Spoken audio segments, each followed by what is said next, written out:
Soskali so'rg'ichlar har oy almashtirilishi kerak. 30 kundan oshiq ishlatib bo'lmaydi. 31-kuni soska ko'zingizga yaxshi ko'rinayotgan bo'lsa, yengidek turgan bo'lsa ham uni tashlab yuborib, o'rniga yengisini ochib bolaga berish kerak.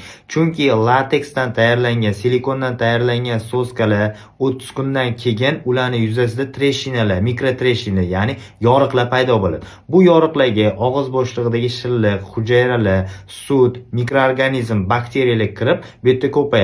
Bu ko'payish esa bola organizmiga yaxshi ta'sir qilmaydi, yomon ta'sir ko'rsatadi. Bundan tashqari mikrotreshinalar paydo bo'ldimi, soskani tarkibiy qismi o'zgaradi, butunligi buziladi. Bu ham yaxshi natijalarga, yaxshi holatga olib kelmaydi. O'shaning uchun 30 kundan oshiq soskalarni ishlatish mumkin emas. Bundan tashqari soskani rangi o'zgarsa, hidi o'zgarsa, ya'ni oldin hidi yo'q edi, hozir hid chiqishni boshladi.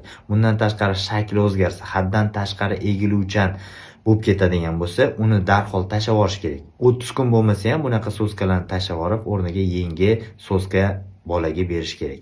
Keyingi reelslarda soskalarni turlari, soskalarni sterilizatsiya qilish, soskalardan necha yoshgacha foydalanish haqida fikr yuritiladi.